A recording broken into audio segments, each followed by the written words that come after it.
पिछले कुछ समय से अक्षत के मन में अपनी मम्मी को लेकर नाराजगी बढ़ती ही जा रही थी। बात ये नहीं थी कि मम्मी उसे डांटती थी या उसका ख्याल नहीं रखती थी। उसे खुद को लेकर मम्मी से कोई शिकायत नहीं थी। मम्मी से उसकी नाराजगी की वजह तो ये थी कि मम्मी का व्यवहार उसके दादाजी के प्रति बहुत खराब था। अक्सर मम्मी दादाजी को बिना बात अपमानित ही नहीं करती थी, बल्कि अकेले में पापा के सामने भी दादाजी का झूठा नाम लेकर उनकी बुराई करती रहती थी। उस दिन तो मम्मी ने हद ही कर दी थी। जब नाना जी के सामने उन्होंने दादाजी का अपमान किया तो दादाजी को अच्छा नहीं लगा और वे चुपचाप बिना नाश्ता किए टेबल से उठ गए। दादाजी का नाराज होना भी गलत नहीं था। बात तो बस इतनी सी थी कि दादाजी ने सिर्फ मम्मी को इतना कहा कि अर्चना, लगता है आज तुमने भूल से उपमा में नमक 2 बार डाल दिया।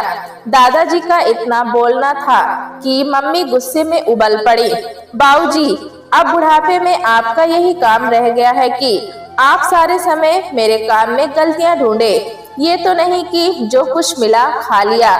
मम्मी के इस तरह चिल्लाने से दादाजी ही नहीं बल्कि टेबल पर बैठे सभी लोग चौंक गए थे। मम्मी की बात पर अक्षत को बहुत ही गुस्सा आया। उसका मन किया कि वो भी दादाजी के साथ टेबल से उठ जाए, पर मम्मी की बड़ी बड़ी लाल आंखें देखकर उसकी हिम्मत नहीं हुई। उसने पापा की तरफ देखा। वे चुपचाप नाश्ता करते रहे। उसे पापा पर भी बहुत गुस्सा आया। वे मम्मी के इस तरह के व्यवहार करने पर उन्हें डांटते क्यों नहीं, उनसे इतना डरते क्यों हैं? नाना जी ने मम्मी को जरूर कहा, बेटा, तुमको अपने ससुर जी से इस तरह बात नहीं करनी चाहिए थी। इस पर मम्मी अपना ही रोना रोने लगी और अपनी सफाई में धड़ल्ले से झूठ बोलने लगी। मम्मी की बात सुनकर अक्षत हैरान हो रहा था। मम्मी उसे तो कहती हैं कि कभी झूठ नहीं बोलना चाहिए, पर खुद कितना झूठ बोल रही थी। वे दादाजी का कौन सा ध्यान रखती हैं? उन्हें अपनी शॉपिंग किटी पार्टीज और फोन से फुर्सत मिले तो वे दादाजी का कोई काम करें। अक्षत को समझ में नहीं आता कि उसकी मम्मी दादाजी से बेवजह इतनी नाराज क्यों रहती हैं। एक दिन उसने दादाजी से पूछा भी कि जब मम्मी उनका अपमान करती हैं तो वे उनके साथ क्यों रहते हैं, वापस अपने गांव क्यों नहीं लौट जाते। तो दादाजी ने उसको बताया कि उन्होंने अपनी सारी जमा पूंजी अपने दोनों बेटों की पढ़ाई लिखाई, उनकी शादी में लगा दी। जो थोड़ी बहुत रकम बची थी वो दादी जी की बीमारी में लग गई। अब उनके पास कुछ नहीं बचा है कि वे अलग रहकर अपना गुजारा कर सके। बस गांव में उनका एक छोटा सा घर है जिसको वे अपने जीते जी नहीं बेचना चाहते। मम्मी पापा रोज उन पर दबाव डालते हैं कि वे अपना गांव का घर बेच दें। उससे जो रुपए आए वे लोग शहर में अपना बड़ा घर खरीद लें। दादाजी इसके लिए तैयार नहीं हैं, इसीलिए मम्मी पापा उनसे नाराज रहते हैं। अक्षत को ये सब अच्छा नहीं लगा। यही सब सोचते सोचते अक्षत की आंख लग गई। वो गहरी नींद में सो रहा था कि उसके दोस्त अभिनव ने उसे झंझोड़ते हुए उठा दिया। अरे अक्षत, इस समय दिन में कैसे सो रहा है? चलो मेरे घर चलो, मेरे दादाजी ने मेरे लिए एक सुंदर सी गिफ्ट लेकर आए हैं। अभिनव के उठाने पर अक्षत तैयार होकर उसके साथ उसके घर चल दिया। अभिनव उसके पड़ोस में ही रहता था और दोनों एक ही स्कूल और एक ही क्लास में पढ़ते थे। अभिनव ने उसे अपनी साइकिल दिखाई और अपने दादाजी से मिलाने घर के अंदर ले गया। अक्षत ने देखा अभिनव की मम्मी के साथ खाने की टेबल पर एक बुजुर्ग बैठे थे। अक्षत भी उन लोगों के साथ खाना खाने बैठ गया। अक्षत देख रहा था कि अभिनव की मम्मी बहुत प्यार से उसके दादाजी को एक एक चीज के लिए पूछ रही थी। अक्षत को अनायास ही अपनी मम्मी याद आ गई। वे तो कभी भी उसके दादाजी को इतने प्यार से नहीं खिलाती। वो जो भी चीज बनाती हैं सबसे पहले पापा को परोसती हैं, फिर उसे, तथा सबसे अंत में दादाजी की प्लेट में बहुत बेमन से डालती हैं। अक्षत के नाना जी कई दिनों से अक्षत की मनोदशा का अध्ययन कर रहे थे। उन्होंने अक्षत से पूछा, अक्षत बेटा, मैं 3-4 दिनों से तुमको देख रहा हूँ। तुम्हारे हाथ में पढ़ाई की किताब होते हुए भी तुम्हारा ध्यान कहीं और रहता है। क्या बात है? तुम इतने परेशान क्यों रहते हो? अक्षत पहले तो कुछ देर तक चुप रहा, पर उनके बार बार पूछने पर बोला, नाना जी, मम्मी सारे समय दादाजी का इतना अपमान क्यों करती हैं? मैंने आज अभिनव के मम्मी पापा को देखा, वे तो उसके दादाजी की इतनी इज्जत करते हैं, फिर मेरी मम्मी ऐसी क्यों है? आप तो उनके पापा हैं, आप उन्हें कुछ कहते क्यों नहीं? नाना जी ने अक्षत के कंधे पर हाथ रखते हुए कहा, लगता है तुम्हें अपने दादाजी से बहुत प्यार है। सच कहूँ बेटा, तुम्हारी मम्मी का बर्ताव मुझे भी पसंद नहीं, पर उसको समझाना इतना आसान नहीं है। पर तुम घबराओ नहीं, मैं अपने तरीके से उसको सबक जरूर सिखाऊंगा। नाना जी की बात सुनकर उसे काफी तसल्ली मिल गई थी। नाना जी 10 दिनों का प्रोग्राम बनाकर आए थे, पर 5-7 दिनों बाद ही उन्होंने वापस जाने का मन बना लिया। दामाद बेटी तथा अक्षत ने उन्हें रोकने की बहुत कोशिश की, पर उन्होंने जरूरी काम का बहाना बनाकर उनकी बात अनसुनी कर दी। जाते जाते वे अपनी बेटी और अक्षत को क्रिसमस की छुट्टियों में दिल्ली आने का न्योता दे गए थे। हालांकि अक्षत के मम्मी पापा क्रिसमस की छुट्टियों में गोवा जाने का प्रोग्राम बना रहे थे, पर नाना जी के बहुत आग्रह करने पर उसकी मम्मी ने कुछ दिनों के लिए दिल्ली जाने का प्रोग्राम बना लिया। अक्षत को लेकर अर्चना जब अपने पीहर गई तो उसे अपने घर का माहौल काफी बदला हुआ लगा। एक तो अपनी माँ की मृत्यु के बाद वो पहली बार अपने मायके गई थी, इसलिए भी उनकी अनुपस्थिति में घर उसे बहुत सूना लग रहा था। फिर बाबूजी भी बहुत उदास और सुस्त लग रहे थे। अर्चना सोचने लगी, 2 महीने पहले जब बाबूजी उससे मिलकर गए थे तब तो इतने बुझे बुझे से नहीं थे। उसने बाबूजी से पूछा भी तो उन्होंने ये कहकर टाल दिया कि रिटायरमेंट के बाद अकेले बैठे समय काटना उनके लिए बहुत दुश्वार होता जा रहा है। बेटे बहुएं सब अपने अपने कामों में बिजी रहते हैं। दोनों भाइयों ने अपने दोनों बड़े बच्चों को हॉस्टल भेज दिया था। घर में दोनों के 2 छोटे छोटे बच्चे रह गए थे। वे भी दिन भर अपने स्कूल ट्यूशन में व्यस्त रहते हैं। शाम को खेलने चले जाते हैं। रात को भी उनके पास केवल टीवी पर अपनी पसंद का कार्टून चैनल देखने आते हैं। उस समय भी अगर वे अपनी पसंद का कोई कार्यक्रम देखते होते हैं और उन्हें रिमोट पकड़ाने में 2-4 मिनट की देर हो जाती है तो चिल्ला चिल्ला कर अपनी मम्मियों को बुला लेते हैं। बाबूजी, आप बच्चों को प्यार नहीं कर सकते तो कम से कम उन्हें रुलाया तो मत कीजिए। आप तो दिन भर टीवी देखते ही हैं। जब बच्चों का देखने का समय होता है तो भी आप बीच में उनको डिस्टर्ब करते हैं। अर्चना ने देखा, इस बार उसके भाइयों के रवैयों में भी बहुत परिवर्तन हो गया था। रिटायरमेंट के पहले बाबूजी का जितना मान सम्मान करते थे वो सब तो समाप्ति ही हो चला था। अब तो वे बात बात में बाबूजी की अवमानना करने में नहीं चूकते थे। उस दिन भी खाने की मेज पर जब सब बैठे थे तो बाबूजी की तबीयत ठीक नहीं होने के कारण खाना खाते समय निवाला उनके मुंह में ना जाकर उनके कपड़ों पर गिर गया तो बड़े भैया का कितना मूड खराब हो गया था। वे झल्लाते हुए तुरंत बोल उठे, अमिता, बाबूजी को तुम अलग मेज पर बैठाकर खाना क्यों नहीं खिलाते? बार बार उनके मुंह से खाना गिरता रहता है। भोजन करने का मूड बिल्कुल नहीं करता। बस दूसरे ही दिन से बाबूजी को परिवार के सारे सदस्यों के साथ बैठने का जो एक मौका मिलता था वो भी बंद हो गया था।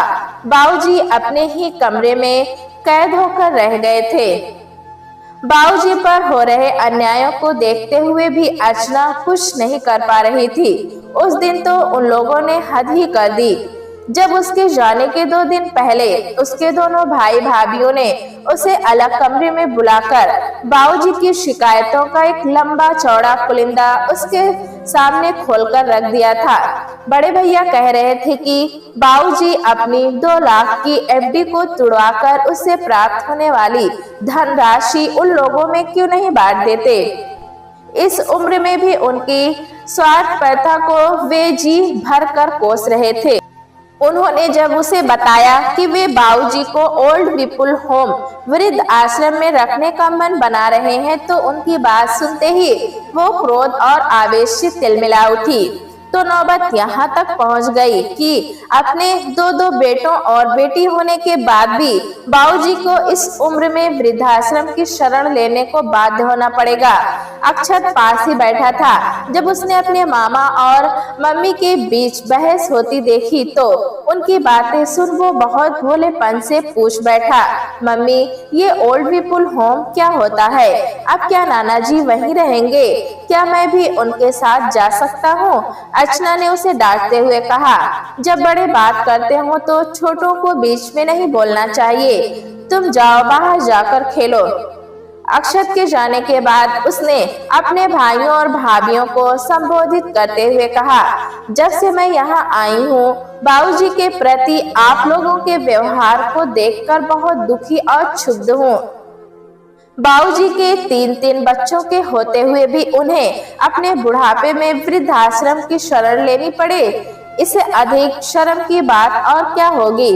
आप चिंता ना करें, मैं बाबूजी को अपने साथ ले जाऊंगी।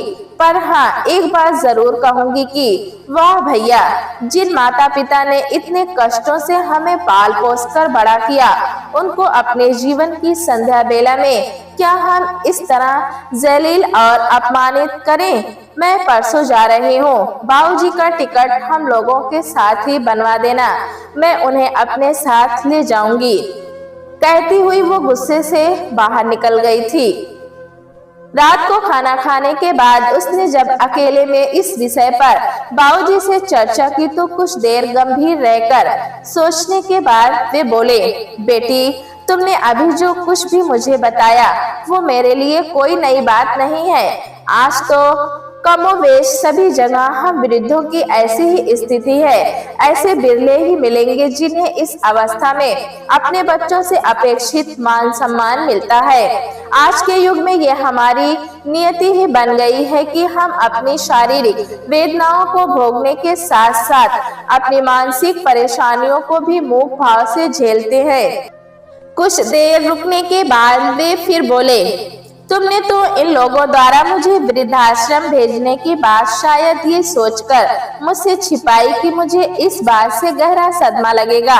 पर आज दोपहर में ही अक्षत मुझे तुम लोगों के बीच हो रही बातचीत के विषय में बताया हुआ पूछ रहा था। नाना जी, वृद्धाश्रम क्या होता है? मामा मामी आपको वहाँ भेजने की बात कर रहे थे तो मम्मी उनसे झगड़ा क्यों कर रही थी? मैंने पहले तो उसके प्रश्न को टालना चाहा, पर जब वो बार बार मुझसे पूछता रहा तो मुझे समझाना पड़ा कि जब बच्चों के दिलों और घरों में बड़ों के लिए जगह कम पड़ने लगती है तो उन्हें अपने अभिभावकों को वृद्धाश्रम भेजना पड़ता है। जानती हो, मेरी बात सुनकर उसने मुझसे क्या कहा? वो बोला, तब तो नाना जी आप अपने साथ मेरे दादाजी को भी क्यों नहीं ले जाते?